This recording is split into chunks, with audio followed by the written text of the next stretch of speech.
Go get on the track.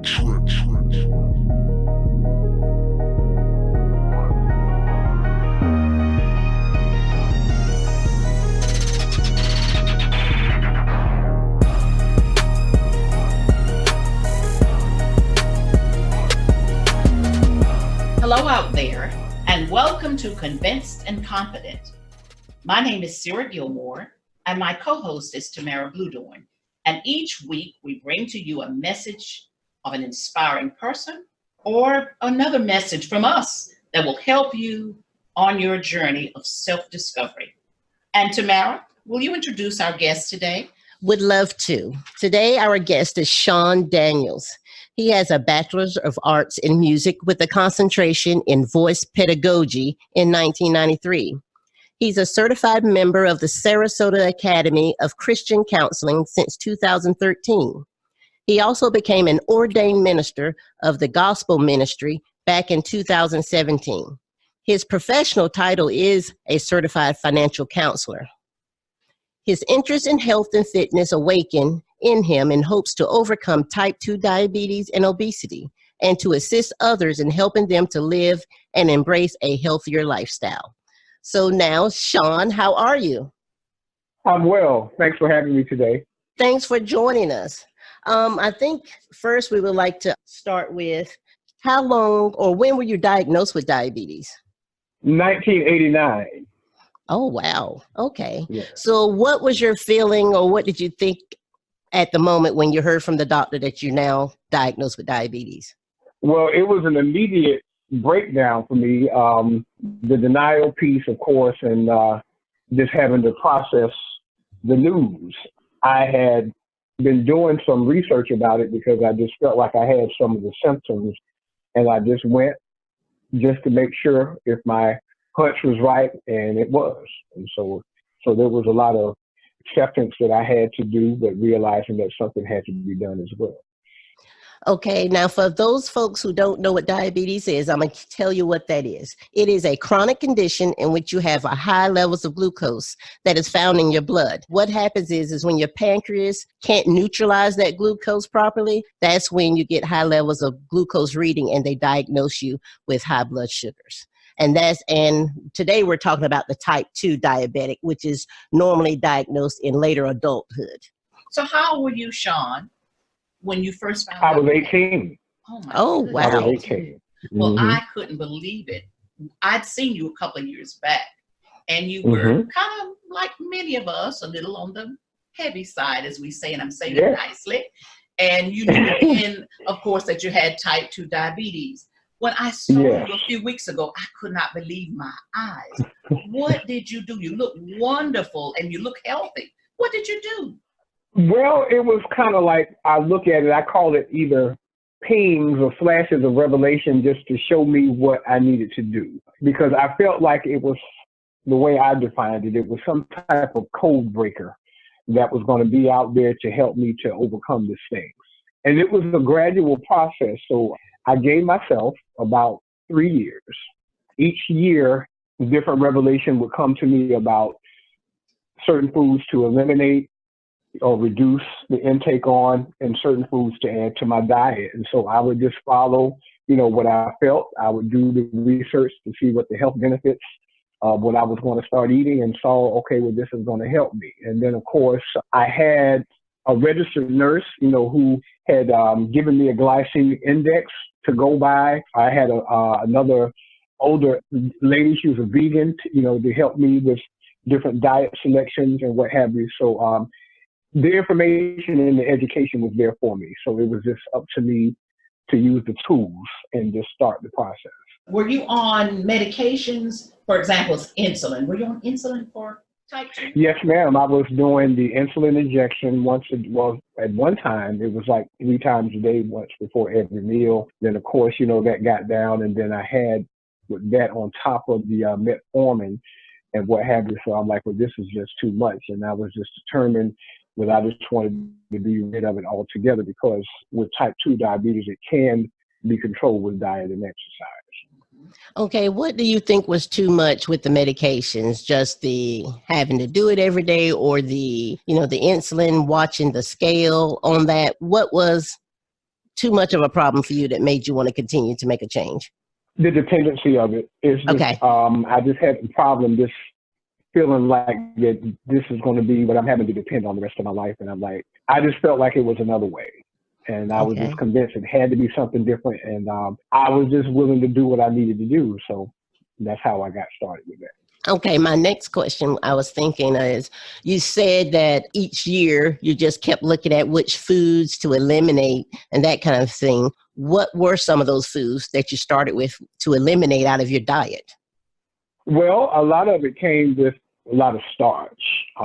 So I would start to reduce my intake of bread. As you know, I got off of white bread and was starting to go to like the oat, or just wheat. And then at one time I was just not doing it at all. And then I reduced, changed with rice, because like that basmati and jasmine rice, that converts to sugar very quickly. So, either brown rice or the parboil was much better to control, the increased blood sugar. So, the way I was just told by a dietitian, reduce the whites and increase the browns and the greens. So, that was just kind of like a little simple code that I would go by that was doable. And then, of course, I had stopped eating pork and red meat. And I did that about 5 or 6 years ago. And then I would start to get off of fried food and fried chicken and just pretty much go to Walmart and just get a little rotisserie chicken and peel the skin off and just, just little changes, and it was not that I felt like I was being denied anything or, that felt like, well, I'm restricting myself. It was just what I felt like was necessary because it was all about the mindset. I just felt like, as a trainer or someone who's in sports or a boxer, you have to be on a certain diet to produce. And I just had to get my mindset to that, in order for me to be at my best, these are the foods that I need to eat.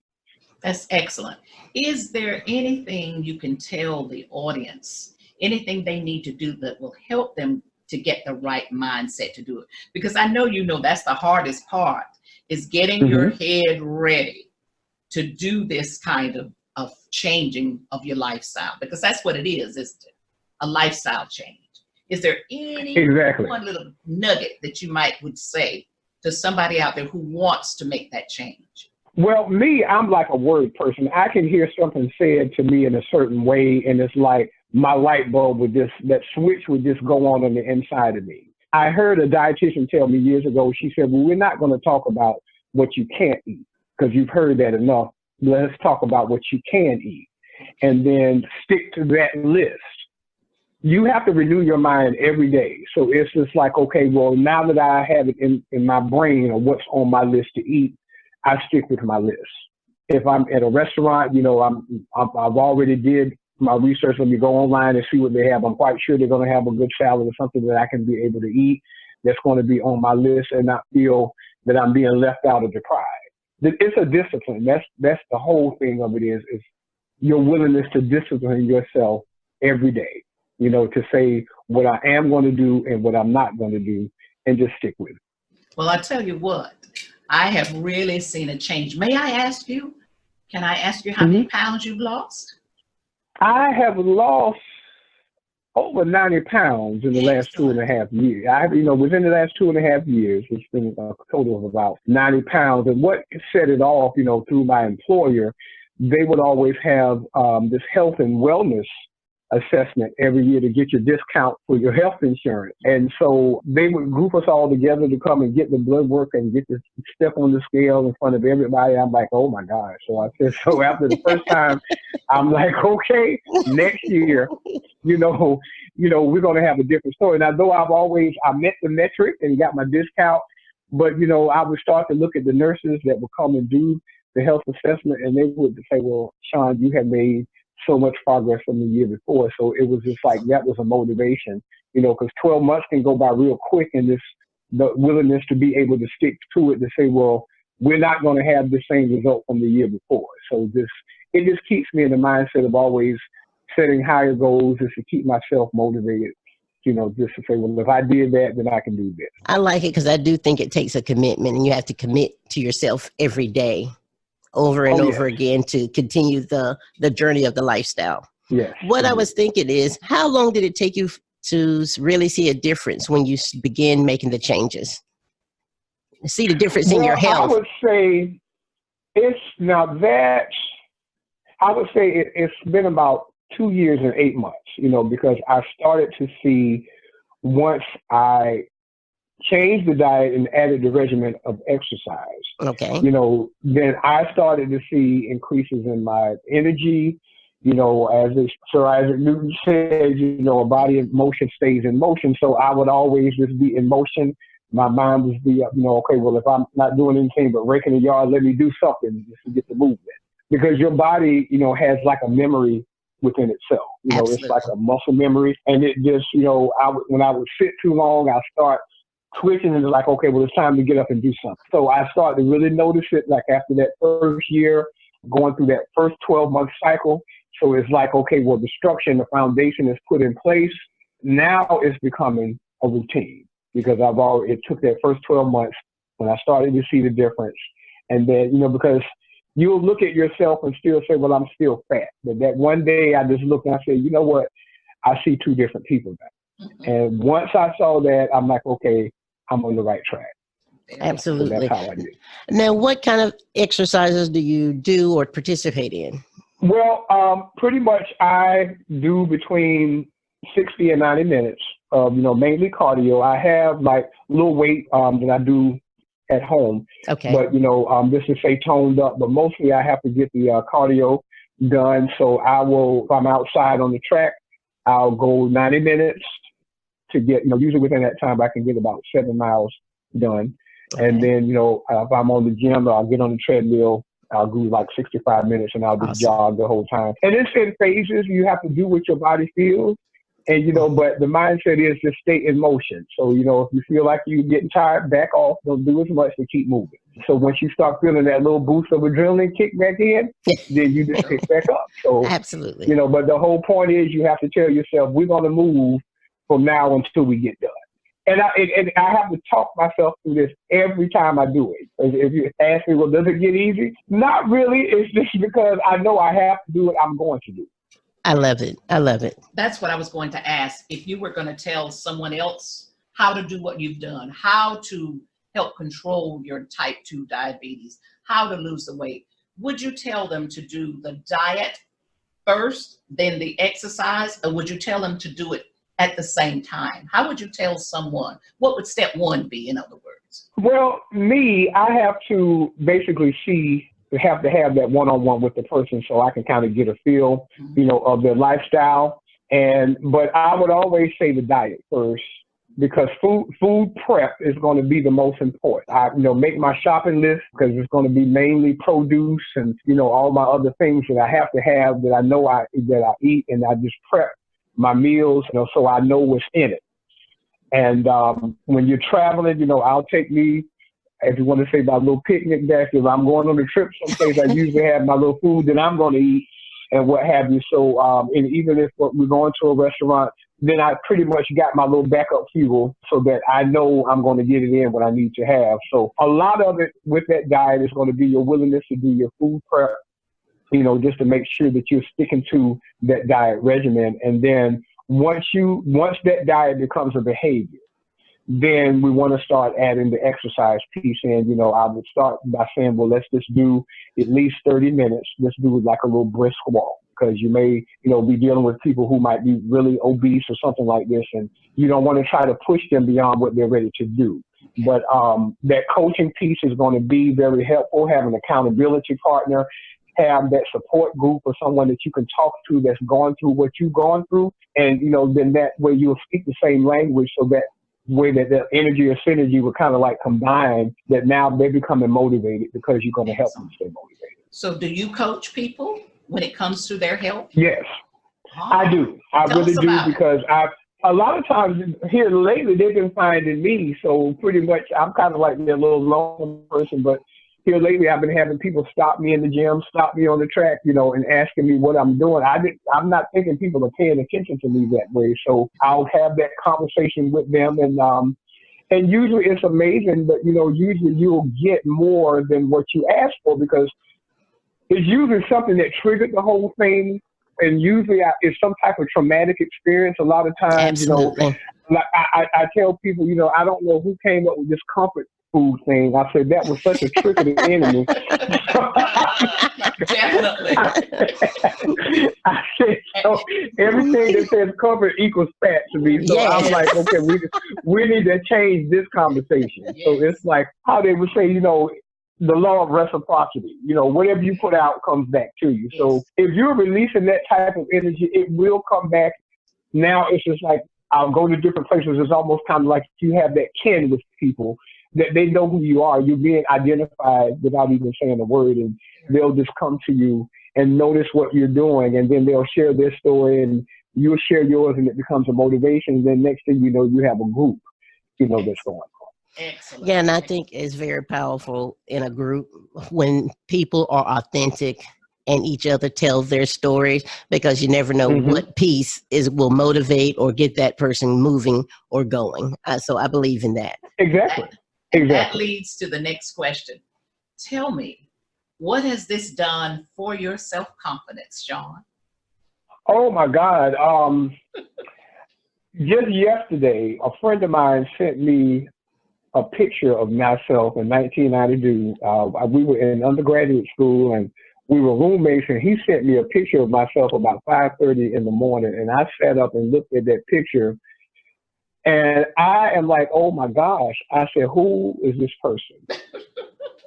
Different person. I'm just sitting there overwhelmed, I'm just like, oh gosh. And I just saw everything in my eyes. I'm like, I didn't even know if I was depressed or whatever, but I just saw it all back then. And I'm just like I said, but when I look in the mirror at myself now, it's just like, I'm just, it's a smile that's on my face. And I'm just like I said, the work has been done.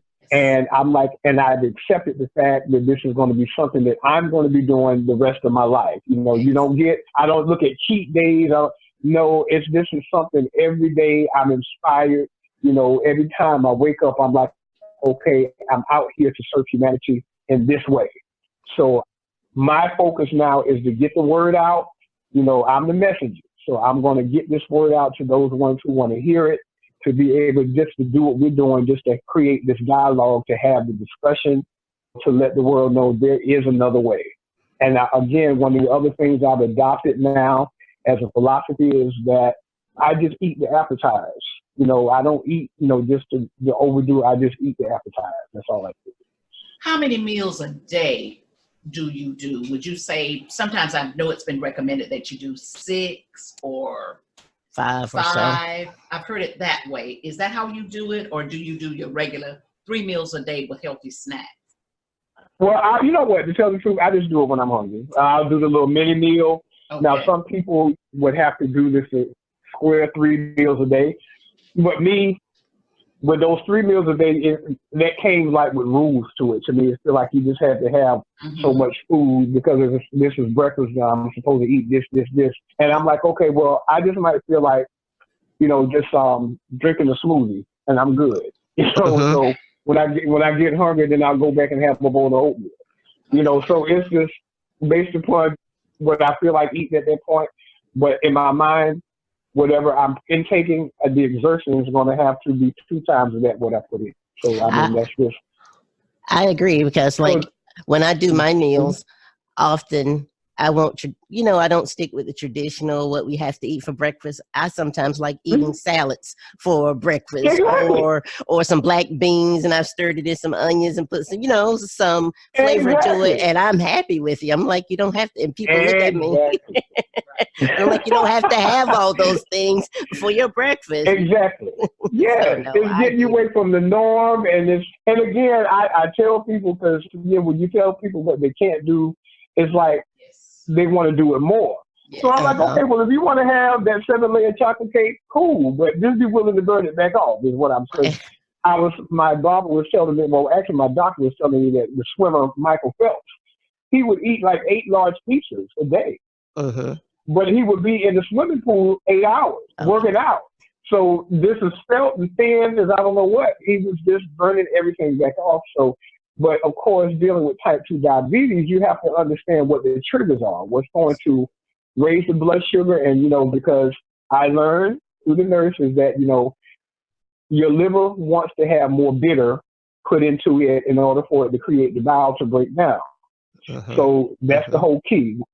If you become sugary, the balance is you got to put something in that's going to create the bitterness to be able to neutralize it. Absolutely. My question is, how should one contact you if they're interested in getting your help?